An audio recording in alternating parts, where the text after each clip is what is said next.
Dara was busy helping her mother to pack her clothes to take back to boarding school. Her little sister Felicity was watching, wishing she too was going to with Darrell. "Cheer up, Felicity," said Darrell. "You'll be coming back with me in September, won't you, mother?" "Hope so," said her mother. "Miss Green said that she thought you'll have a room for her then." "Oh, Darrell, surely you don't want all those books. They make your trunk so heavy." "And I do. And do let me take roller skates. We're allowed to skate around the court now. It's such fun." "All right," said Mrs. Rivers. "But it means unpacking half of the trunk, because they must go at the bottom." "Oh dear, do you mark your new bedroom slippers?" "No," groaned Darrell. "First, be a darling and mark them for me." Matron absolutely goes up deep at the end if she finds anything not marked. Felicity darted off to go to bed. She was 11 and Darrell was 14. How she longed to go to Mallory Towers, too. According to Darrell, it was the finest school in the world, but she hadn't to go to call for that new girl, said Darrell. "Bet a white trunk. What's her name, mother? I keep forgetting." "Zerelda," said her mother. "Zerelda Brass." "Got it," said Darrell. "Zerelda? Whatever will she be like?" "Oh, all right, I expect," said Mrs. Rivers. "She's American, you know, and her English grandmother has asked her over here for a year, and she's to go to Mary Towers. It's a marvel they were able to take her at a short notice like that." "What's she like?"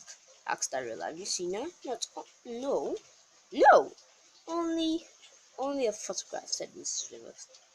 "She looked about 20 there, but she's only 15, I think." "15? Then she won't be in my phone," said Darrell. "She'll be in one higher up. Mother, isn't it a shame Charlie's in quarantine for months? She'll be late coming back." Sally Hope was Darrell's best friend at school. Usually they arrived together at Mallory Towers. Or either Darrell's father or Sally drove them down together in their car. But this time Sally will be late because of the mom's quarantine. "You have to write and tell her everything," said Mrs. Rivers. "Oh, thank you, Felicity. You have marked the scissors beautifully. Have you put in your dressing gown, Darrell?" "Oh yes, there it is. Well, now we are really getting on. Where's the list? I'll just run down and see if we have left anything out." It's if Sally hadn't been quarantined, we wouldn't have to call for her, Darrell. There wouldn't have to be room. I have a feeling she'll be awful. Whatever shall we talk to her about on the way down to Cornwall?" "Young waitress, can't you talk about Marlowe Towers?" said her mother. "You seem to be able to talk about it for hours on end at home."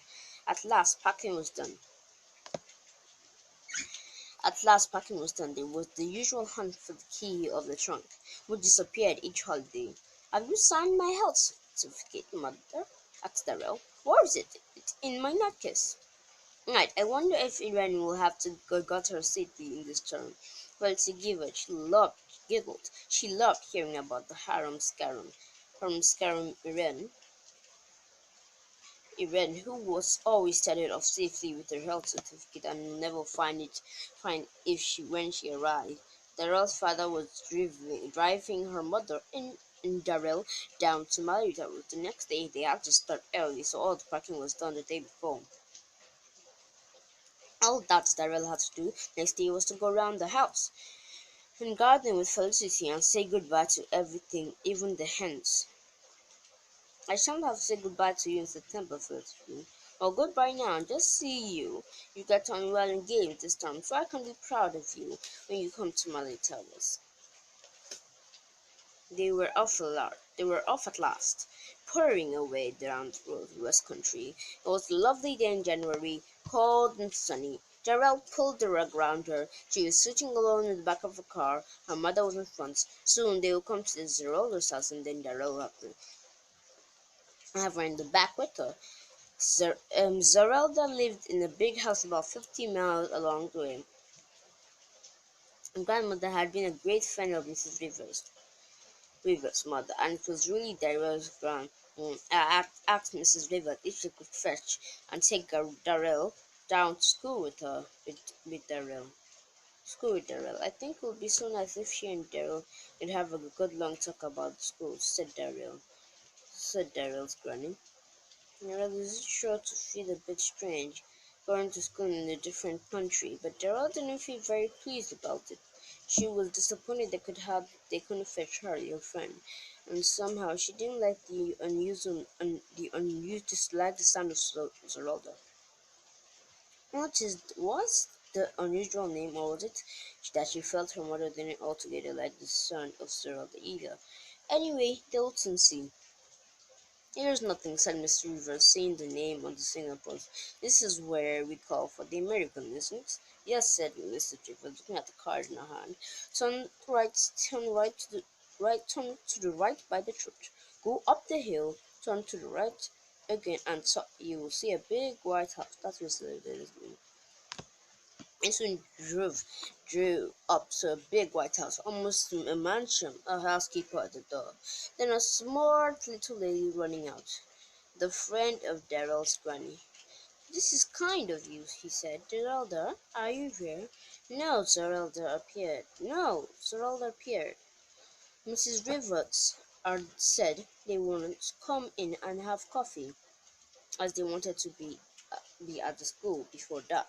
Zeralda ready? "Oh, sort of straight away," said Mrs. Rivers. He felt a little annoyed. Where was Zeralda? Where was Zeralda? Back of the car, and got really strapped for the luggage. Zeralda came at once. Came and called her grandmother. She turned to the housekeeper. Do you know where Zeralda is, oh dear? Where can she be? It was some minutes before Zeralda appeared. When she did arrive, girl couldn't think this was Zeralda. She suddenly saw a tall, willowy person come down the stairs with glinty hair, dyed blonde, and arranged in a fancy style curls, cascading over her shoulder. I was dead. Who was this? He looked like a film star in good picture. She had lipstick on, surely. It couldn't be Solarda. The girl looked about 20. She came forward to Lady Smell. Oh, Zoranda, where are you? Said our grandmother. You kept us waiting. Sorry, drawled Zoranda. Her grandmother introduced. Her grandmother introduced her the Rivers family. Mrs. Rivers, Mr. Rivers looked impatient. He hated to keep waiting, and he didn't like the look of Zeralda this much. Neither did Darrell. In fact, she felt quite alarmed. Zeralda must be 17 or 18 at least. Whatever would they talk about in the car? You better put on your school hat, said her grandmother, handing it to her. What a terrible thing! Gee, Grandma, I never shall. Darrell didn't care to say that she would certainly have to. She was caught tongue-tied. Zeralda seemed really grown up to her.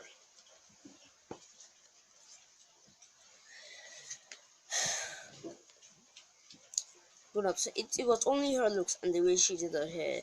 It wasn't only her looks and the way she did her hair. It was a self-confident manner and a grown-up way of talking. She slid gratefully into the car and said by Darrell. Now, Dorothy, you remember we're going to an English school. You need to learn a few English words, said her grandmother. At the window of the car. Oh dear, right, little take off your mouth. I've told you again and again.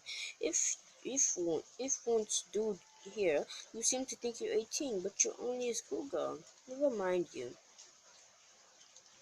Mr. Rivers, feeling that talking Darrell and her grandmother would probably go on for some time, put in his clutch and refueled the car. Goodbye, said Mrs. Rivers, feeling that they may have to stay there forever if she didn't say firmly goodbye.